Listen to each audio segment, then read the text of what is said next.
at all. That sort of thing must annoy yourself, who played for Offaly and for so long. Well, I'd say Offaly has the best tradition in hurling in nearly of any county in Ireland, for the simple reason is they were founded a club the very first year of the foundation, and they were able to get nowhere, and they plugged along, and they had both minor, junior and senior teams every year. In the 20s, we had what was considered to be a marvellous junior team, won in All-Ireland, and then immigration once again struck Offaly, and the majority of them went to New York, and from the records you will see that Offaly were then the predominant county in New York. Of course, in fact, that's been a feature of New York Championships, that Offaly has been one of the strongest clubs out there, hasn't it? Well, that's true, because we've suffered in this county so much from immigration over a period. Like, again, we were going pretty well in the 40s, early 50s, and then people like Brendan Dolan, Des Dooley, etc., they all immigrated, and there our hopes went again for a good senior hurling team. John, where do you think this recovery, if you like, started in hurling? Was it the victory of the footballers in the early 70s that egged on the hurlers? No, Mick, I wouldn't think so. I think that our close run in under-21 hurling in 1966, where we were defeated by Dublin in the Leinster final, like you had Damien Martin and Johnny Flaherty involved in that particular team. And I think that is from there that the enthusiasm stemmed once again.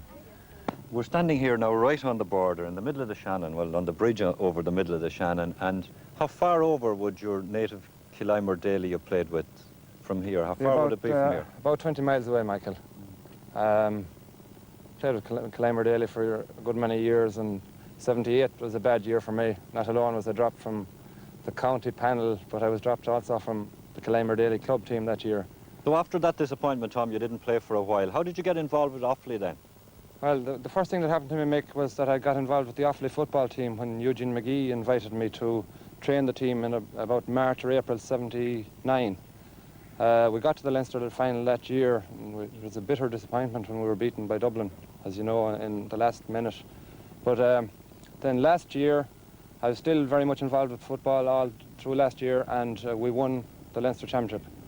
And here you are now involved with both of the teams in the final, training one and playing with the other one. Yes, Mick, isn't it wonderful? Any person, I suppose, would be glad to be involved with one in All-Ireland, but for myself and Liam Corms to be involved with the two... It doesn't leave you with too much free time, though. Not too much free time, Mick. You'd want to ask my wife, Rita, about it. She doesn't see me very often, especially at evenings and nights. But if we get something out of it this year, I'm sure she'll be happy enough. In fact, some of my best friends are on the Galway team. PJ Malay is a relation of mine, and I'm looking forward to meeting them after the day after the match. You've been fairly close to PJ during the match as well. Yes, we he could at meet left on half and you at right corner back. Yeah, we've been meeting throughout the summer, and we've had a few jokes about it, all right. And well, we'll have to wait and see how it goes. People are simply gone hurling football mad in Offaly at the moment, and I'd say they have been used to going through it before from a football point of view, but it's completely new from hurling point of view. Andy, there is this feature now of Offaly appearing in their first All-Ireland final, the atmosphere and their first 60,000 crowd. Now, as team manager, how can you prepare them for that?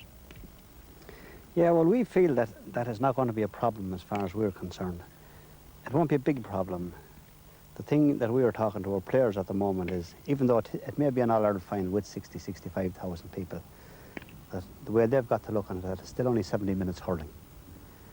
And we believe that our team have got used to pressure, maybe not from a point of view of crowds, but we feel the National League last year, where we were committed to playing 6 games away from home, we were under pressure before we ever struck a ball in the National League. And going away on 6 occasions to play the top 6 teams in the country and winding up with 9 points did an awful lot for us from that point of view. The same thing happened this year with the Leinster final. Like, there was an awful lot of people who believed that last year's win over Kilkenny was a once-off effort as far as Offaly was concerned. And we contended with a lot of pressure as far as the Leinster final is concerned. That's the terrible thing, that you sort of have to come out and prove yourselves the second year. Yeah, but it's a good thing in a way. Oh, it is. Like, I think we proved ourselves when we did it. Yeah, we did it in the Leinster final. I think we proved ourselves a good team, despite the fact there was an awful lot of pressure on us. And there'll be only twice as many people in Croke Park on All-Ireland Day. An awful lot of people tell us about this All-Ireland Day atmosphere, that when teams go out on the pitch, they get all nervous. So we just don't know. We'll have to take it as it comes. So it must be a very proud moment now for you to see the county in an All-Ireland final. Well, I'll tell you the truth, was one thing I never imagined that I'd come around, to be quite honest. I was more than thrilled last year in winning their first Leinster, and I thought it was one thing that never happened either. Well, seeing that they won it and came back again and proved themselves this year, it was no fluke. And of course, And they were very unlucky last year in the All-Ireland semi-final, I thought. not only is it their first All-Ireland final, but this year too, they were in their first National League final. That's correct, yes, for the first time ever, and started off a very bad start and fought back like tigers after. I thought they were a wonderful team in the league final. And if they play as well in the All-Ireland final, I have no fear but they'll win the All-Ireland. Well, sin mar a bhí salar búileach pocaháin san immer.